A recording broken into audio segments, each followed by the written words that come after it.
Hey guys, what's up? Chubbsy here, back again for another Need to Know News video.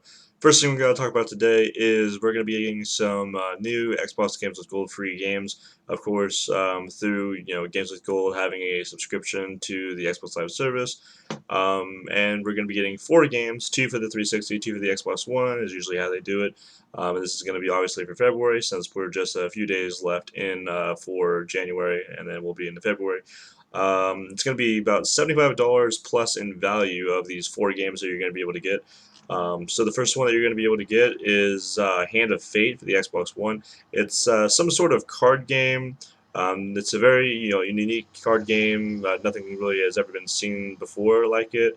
So just try it out. Hand of Fate looks pretty cool. Next one is Styx Master of Shadows. I remember seeing Styx Master of Shadows before. I think it was like a commercial on TV or something, and it's a goblin that he attempts to infiltrate a heavily fortified tower, and he gets to find secrets of magic and blah blah blah, and he gets to find out his own origins, where he was born, and all this stuff. So I guess it's some sort of adventure game. I'd probably say it's very similar to Rayman Legends, if you guys remember that game. So Hand of Fate, a card game, and an adventure game, Styx Master Shadows for the Xbox One. Moving on to the Xbox 360, we have Sacred Citadel, which I have no idea what it's about. It's I've never seen it before, but it's on the 360 if you guys want to check it out. And then the last thing is, of course, Gears of War 2 for the 360. I don't really think I need to explain it, since everybody should know what Gears of War 2 is. Of course, Gears of War 2 is the sequel to Gears of War 1. After in Gears of War 1, you defeat General Rom and find out a lot about the Locusts, and you think that you've killed all the Locusts after detonating the Latmus bomb. You realize that you killed a lot of them, but they survived, and more of them have come and stuff like that. So in Gears of War 2, you have to make your way. If you haven't played it, I don't want to spoil what happens in Gears of War 2, but basically you have to get back into the storyline. You didn't kill the queen. There's a queen now in Gears of War 2 and stuff like that. You play as Marcus Phoenix as well, with Dom Santiago, and everybody's there still. Baird, Cole, and Carmine. And you go along the story. You go here and there, find more locusts, and you just get to the heart of the core, and you're trying to find the queen, and you're trying to kill the queen, so all the locusts can die and all this stuff, and not be able to reproduce, or however they do it. And it's a good story. I don't want to say too much. I don't want to spoil it. But basically, you're on your last city that stands Jacinto, and you have to protect it and all this stuff. And then the multiplayer side, you have a bunch of multiplayer modes, just like you had in Gears of War 1. Team deathmatch. You've got King of the Hill. You've got I think they have like a 2v2 like multi-team kind of thing that resembles Halo's multi-team from Halo 3. Of course, my favorite is Horde, where you and 3 other players have to fight against. I think it's like 50 waves of. No, I think 50. It might be 50. I know one. I know one Gears of War game is 50, and one Gears of War game is 10. And I'm thinking of Judgment. I think Judgment might be 10 waves, and 50 waves is Gears of War 2 and 3, I believe. I could be wrong though. If I'm wrong, comment down below and let me know. But yeah, it's you and 3 other players, and hordes and hordes and hordes of enemies are coming, and you have to kill them and all that good stuff, and it's pretty fun. I've played it a lot, and I played that a lot more than any of the other modes that are in the multiplayer, so it's pretty fun. So those are your 4 games. If you want to check them out or read about what they're about and all that stuff, the link will be down in the description box below. So yeah, check them out. The next thing is going to be the Division beta. That was just released a couple days ago. Basically, what the game is about, it's a post-apocalyptic game where you are trying to take back the city. You're in the division, and you're fighting against other people in organizations. Whatever kind of military organization they're in, you have to fight against them and try to take the city and stuff like that. Mainly, this beta is just for a mission, a storyline. The game is still 6 weeks out from being released. You have to pre-order the game, unfortunately, to take part in the beta. It is in full swing on PC, PlayStation 4, and Xbox One. Um, so they do have a multiplayer mode. It's called Dark Zone. It's a PvP-focused Dark Zone.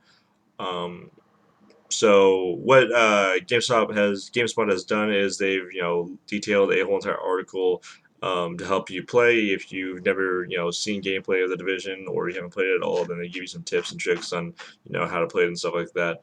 Um, but mainly it's just a story mode is what I've heard from a lot of players. So I'm not sure how long the beta is going to last. Probably about a week or something like that. Very similar to Tom Clancy's Rainbow Six and stuff like that. So yeah, check it out. It's on those three consoles. PC's not a console, but you know what I mean. Three platforms, but you have to pre-order it to get it.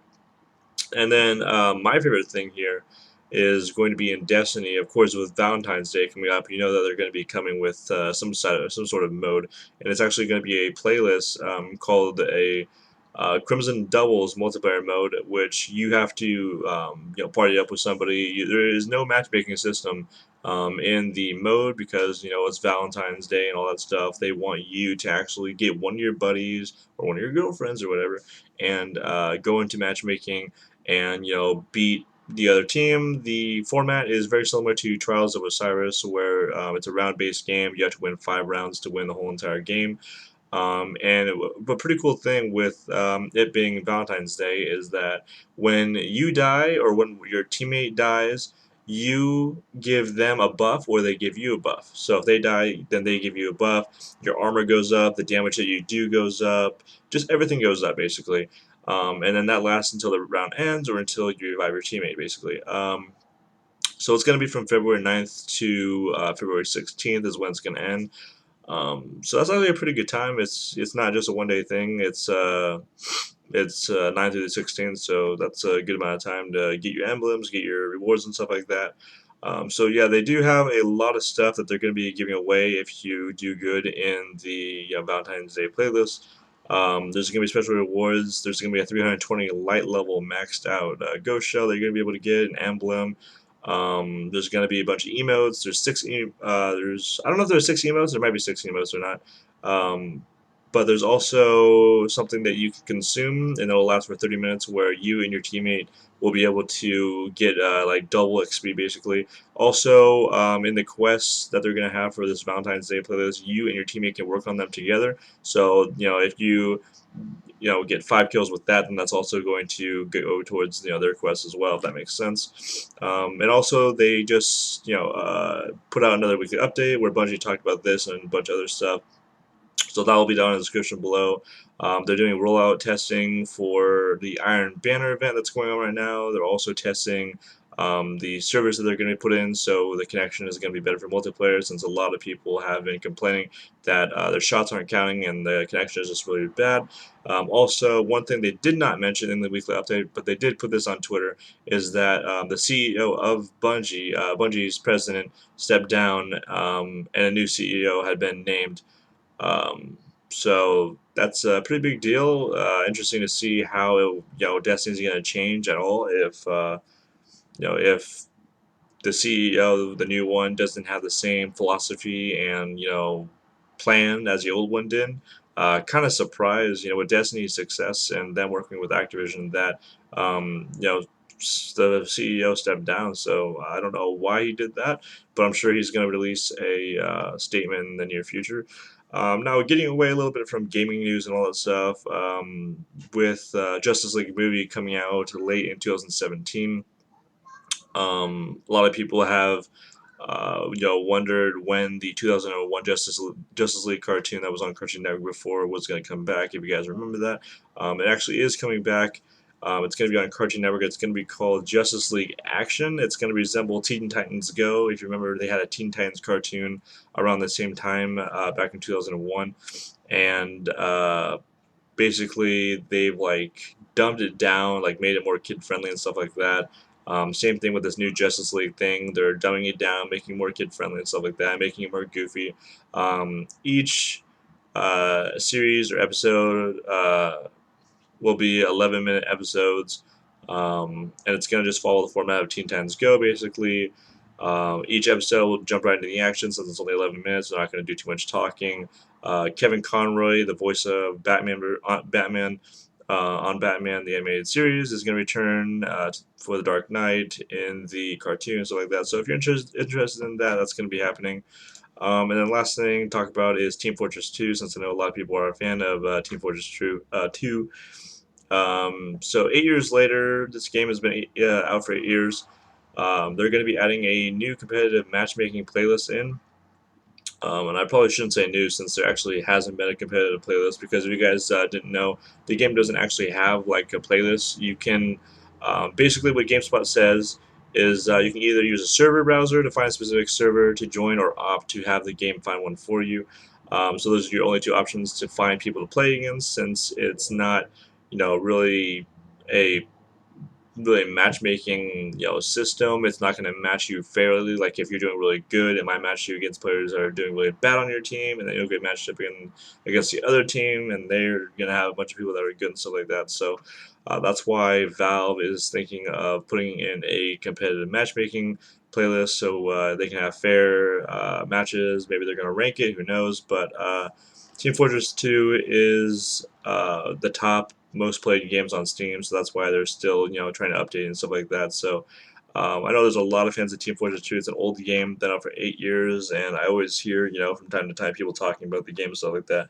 I've not played the game, but I played a game that was similar to it on Steam, and I know that Team Fortress 2 is a fun game.